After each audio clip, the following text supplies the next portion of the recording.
I want to bring in our guests on this special broadcast, and we have two test pilots and fighter pilots with us on this special broadcast. I have Air Marshal Madhishwaran joining us on this show, former Deputy Chief of Integrated Defence Staff. I have Group Captain Augustine Vinod joining me on this broadcast. He's a fighter pilot. He's a drone expert. But Air Marshal Madhishwaran, if I could come to you first, sir. You concur with the Air Chief's views that somewhere down the line the impression is Hindustan Aeronautics Limited is not in mission mode. Absolutely. The Air Chief's concern is, absolutely understandable, because the Indian Air Force has gone down to 30 squadrons. That's almost at parity with the Pakistan's Air Force strength. And you have a bigger neighbor in the north. And, the authorized strength is not 37, it is 39.5 and increased to 42 squadrons. So we have now if you want to build up, it's going to take more than a decade and a half to actually get back to 42 squadron strength. And obviously the concern, it's been carrying on for more than a decade, the downsizing. And how long can you fly the older aircraft? They have to be phased out at some point of time. So the delivery schedules have been slipping repeatedly, and therefore the chief is extremely concerned about it. He's absolutely right. But notwithstanding that, HAL is not entirely, to be blamed in the sense. Let's take this step by step. So you concur with the Air Chief. There are major slippages. I want to stay on two parts of this. One, how is HAL not in mission mode? Because that's a very strong statement for a chief to make, Group Captain Vinod. But at the same time, he has to defend the skies with what he has. How is HAL not in mission mode in your appreciation? In the morning, I was referring to, in another channel, I was referring to a fact that HAL chairman was supposed to be a 3-star general or an air marshal. At that time, I did not take his name. But that is the air marshal who is sitting with us today. A test pilot, Machi sir is a test pilot himself. Yes. And I worked with him. And that was the time he was supposed to move from that chair to HAL, and everything was almost done. And if Machi sir had taken over at that time, probably we would have seen a different HAL. But that is exactly what Chief conveyed. He said, I can understand the delays of engines 100%. But where is your 11 Mark 1A aircraft minus the engine? That is a question. So that is where there is a delay. And it's an issue that needs to be approached three-pronged. First and foremost is capacity building, both capacity building in terms of real estate. That means you need to now become bigger in terms of manufacturing. Gone are those days when we are only doing MRO. Second is capacity building in terms of manpower. And you need to pick up bright children from ITI and IITs to your designated training area or a designated training school. HAL has to have a designated training school. These are the visions that Air Marshal had at that time. Okay. I had used to have a long chat with them. That's some time back. Okay, but let me ask Air Marshal Madhishwaran, since you mentioned, and for the benefit of viewers who are looking at this development in the wake of the Air Chief red flagging HAL's slippages, where are those slippages, Air Marshal Madhishwaran? And would a fighter pilot or a test pilot heading HAL bring at least some solution? Is that a solution in your view, or at least some forward movement? Is that required? There used to be Air Force personnel heading HAL, but that issue, I don't think it's very relevant now to this sub-issue topic. What is more important is why is these slippages occurring? We need to understand that very clearly. Is that the slippages are largely due to the supply chains not being in HAL's control. And here, the important thing to be understood is that the government is responsible to look into this. See, if you are dependent on critical items through the import route, the engine is to be supplied by General Electric, and they have delayed it by more than 2 years. How are you going to produce the aircraft? Then why is the Air Chief blaming HAL? He should be blaming the government, and he should then be blaming General Electric.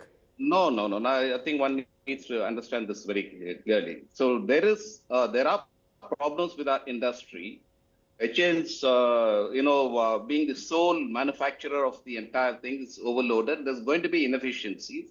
There's lack of competition. These are factors that HAL is So Chief has pointed out. inefficiency. Very Talk extremely to correct. us about inefficiency, Air Marshal. Where is the inefficiency that the Air Chief is red flagging? The nation understands General Electric engines are not in HAL's control, so that the government has to sort out with the United States, and there are external aspects of it. Where is HAL slipping? Is my question.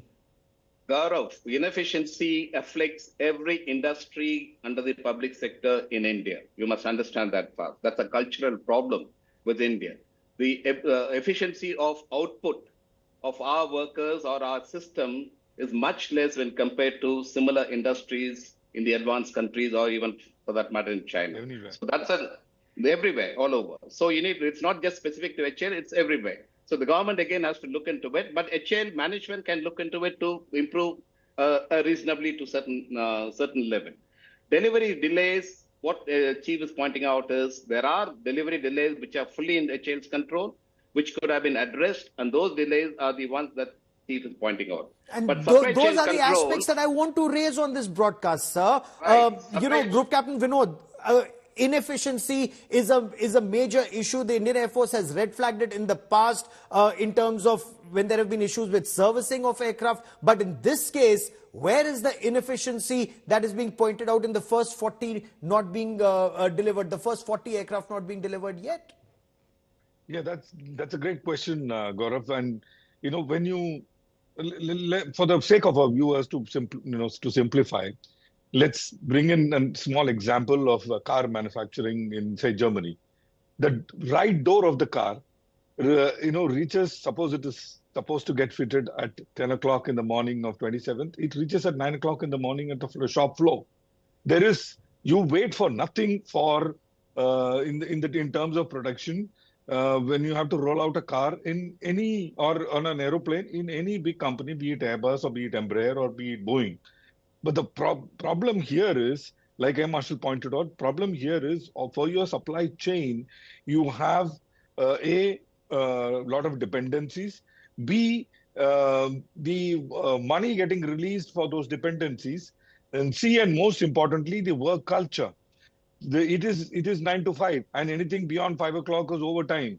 And overtime is 1.5 times you have to pay, and therefore it is cuts down on HAL's bottom line, and therefore it needs to be justified. Lot of such issues are there. See, 1994, I remember Embraer was privatized. Today, where does Embraer stand? And Embraer was a nobody. They started making a cop. This very clearly indicates there is no accountability. I'm sorry, there is mission mode. And when it comes to national security, when it comes to an expansionist China, Air Marshal Madhishwaran, and then if Hindustan Aeronautics Limited is turning around and talking about overtime, we have a huge problem at our hands. You have an expansionist China, you have a terrorist state Pakistan, you have to defend your skies from emerging threats. And is overtime or work culture an issue with Hindustan Aeronautics Limited? Then there appears to be a very, very serious problem that the country must grapple with. And perhaps then you need the right kind of people heading that organization. Like the Absolutely. Dr. Sunil is a very capable person. I've met him before. He's headed the Hyderabad division and is fully capable of addressing the issue, provided all things are in control. So here you need to look into government's policies. And there is something that Chief mentioned about is we need to bring in private players and bring in competition. This has been said about, we've been talked about this for a long time. Even if you look at China, everything is in a competitive process. So when there is no competition, you have a monopoly. When you have a monopoly, then there is no urgency about timelines in any organization. That accountability does not come. Even if you look into a communist Soviet Union and Russia today, every development is a playoff in the technology development phase between 2 or 3 players. Yes. Unless there is a competition, you will not accelerate the whole process. And you will not develop technologies and you will not ensure supply chains are in your control unless there is competition. So these are all, factors that are set in India over 50 years. It's not possible to undo this overnight unless the government is fully determined and brings in hire and fire policies to ensure better efficiency and accountability comes into the picture. And then, of course, I have also suggested in my report in 2014, HAL or any other public sector must be corporatized in the model of private corporate governance, wherein the overall results of the industry must determine whether a person continues or gets fired. Not just the top person, many of the intermediate leaders as well.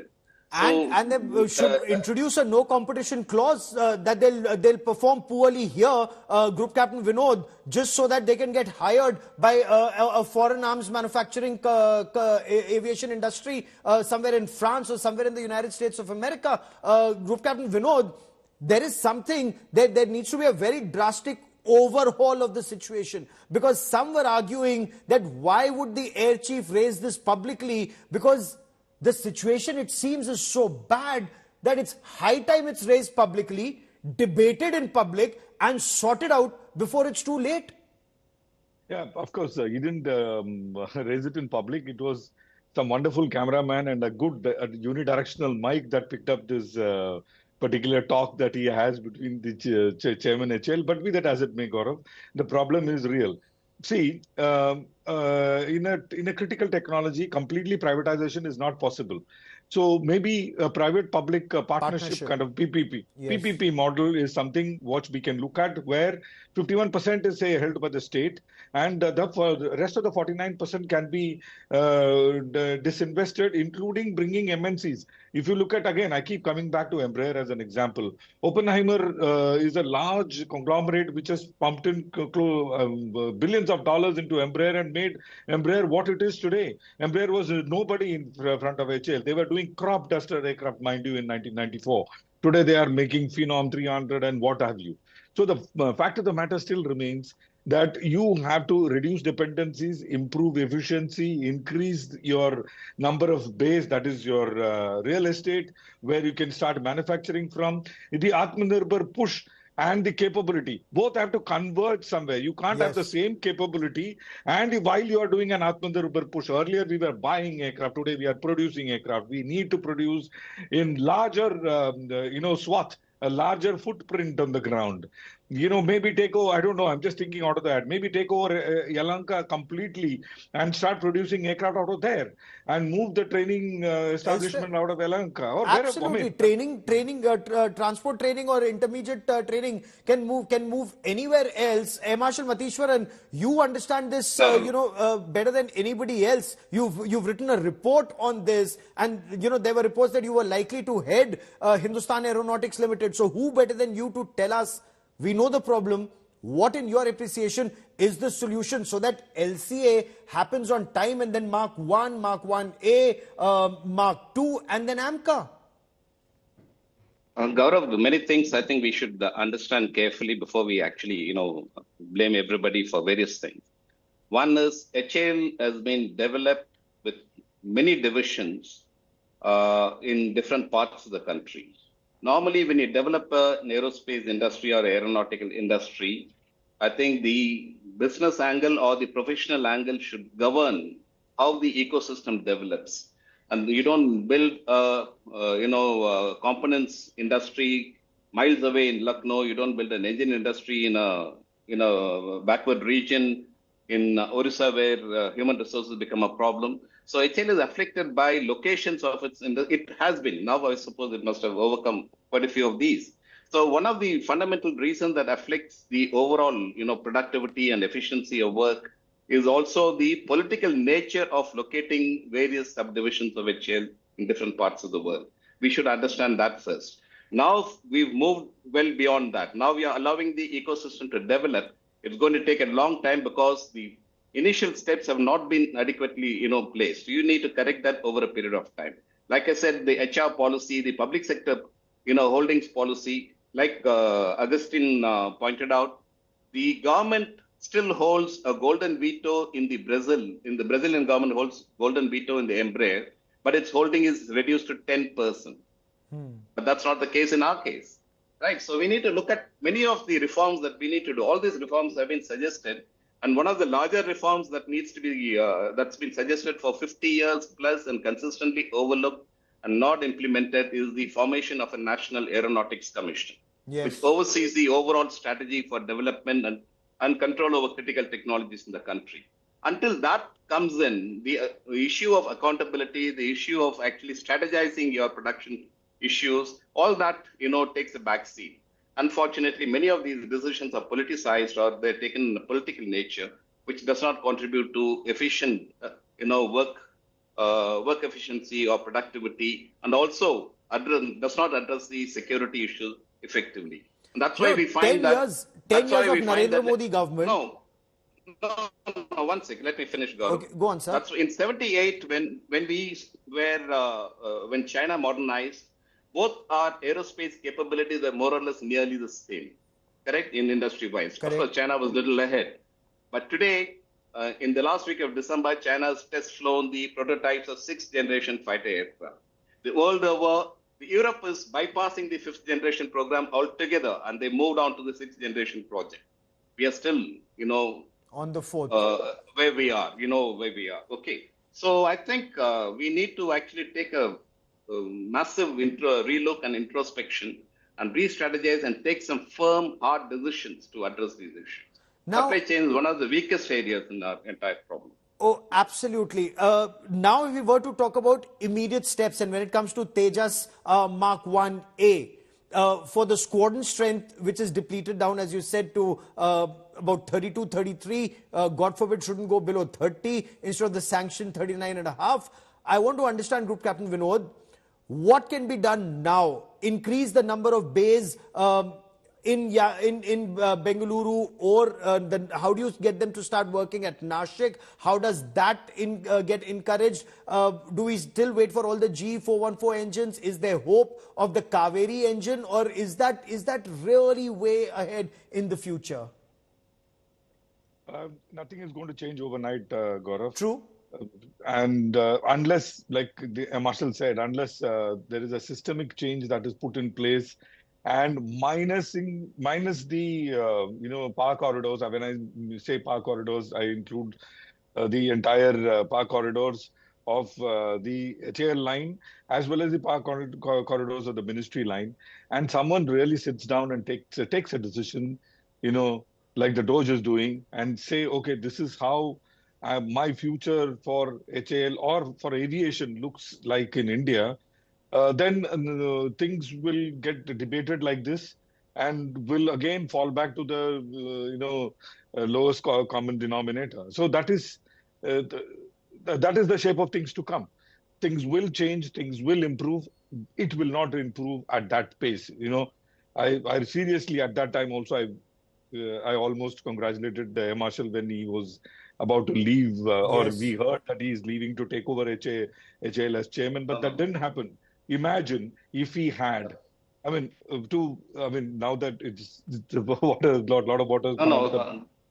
Okay. I think, Gaurav, if I intervene. Kindly, sir. That is different, but I've written about it a couple of months back. See, the G404 engine, the orders are there for 83 aircraft plus 97 following for the Mark 1As as well. So total of 180 aircraft is what we are looking at, which at the moment, they're all supposed to be powered by G404 engines. The rate at which I don't have confidence that GE will accelerate their supply lines for this engine. So what I had suggested was it's time to now follow a two-engine policy for the Mark 1A aircraft. Okay. So while you wait for the 404, you also look at possibly the French engine or any other engine that fits in with minimal, integration issues, and have a twin-engine policy that will send a strategic message to also the countries who are supposed to honor the contract and supply us the way they are supposed to have contracted for. And second, it gives you better options. Third, it also addresses the enhancement of your engine aero engine capabilities by interacting with another engine manufacturer and probably getting it produced within the country. But can the airframe, and you know that so much better, and Group Captain Vinod, the airframes changes would have to be made for the French engine vis-a-vis the American engine? Absolutely. No change. No Some change. Safran engine or the erstwhile Snecma engine and GE 404, 414, minor changes will have to be made. That is what I was speaking to one of the the test pilots today. He was saying yes, the No, minor changes have to be made to mate the new engine. Not that we didn't have two engine policy earlier. We had the Kiran is a case in point. We had two engines operating on two different, on the same airframe. Okay. We were calling it Kiran Mark 1 Alpha and Kiran Mark 2. So Bristol Orpheus engine and the other engine we were operating on Kiran. So two engine option is something we could and we should look at. Air Marshal Matheshwaran, you wanted to come in on this, sir? Yeah. So if you look at the F-16 history, the US Air Force followed a two-engine policy. One lot was with the General Electric engine, the other lot was with Pratt & Whitney engine. Later on, of course, everything became General Electric. But to accelerate your development process and accelerate the manufacturing, and reduce the supply chain constraints, this is one of the solutions. And in the long term, it is also a good strategic, probably the solution that we can look at. Just as an aside, while we are talking about this, because when we talk about Atmanirbhar Bharat, what about our own Kaveri engine? Where are we on that, Group Captain Vinod? I'm hearing good things about Kaveri. Probably the person I'm talking to is a good friend of mine. He's hinted that the Kaveri was supposed to do for flying trials just before this Aero India, but now got pushed to next month or next to next month. We will have Kaveri doing an airborne trial, which is something music to my ears. But for it to mature to mate to the aeroplane, we are some time away, and that sometime currently I don't think we can quantify. Maybe a couple of years. That is what is my take on the subject. Okay. Air Marshal Matheshwaran, last word. Go on, sir. On the Kaveri engine. So the Kaveri is an extremely important project. So I was involved in the study when DRDO initially proposed, bringing in SNECMA to partner and address the issues in Kaveri in 2008. But I found that was actually replacing the Kaveri with the SNECMA engine, which I objected to, and then it fell off. The deal fell off. But the Kaveri had its problems. It was a very ambitious project, and therefore the time and the delays that have taken place. But Aero Engine is the most complex, program. Absolutely. If a country addresses masters the development of an Aero Engine, then it would address every element of the aerospace technology. Absolutely, and we'll be tracking that story very closely. Air Marshal Matheshwaran and Group Captain Vinod for joining me here on this India Today special broadcast. Many thanks on a day that Air Chief Marshal AP Singh has red flag delays and the chalta hai attitude at Hindustan Aeronautics Limited. And clearly, for Atmanirbhar Bharat to be a success, HAL will have to pull up its socks and deliver. We'll track that story closely.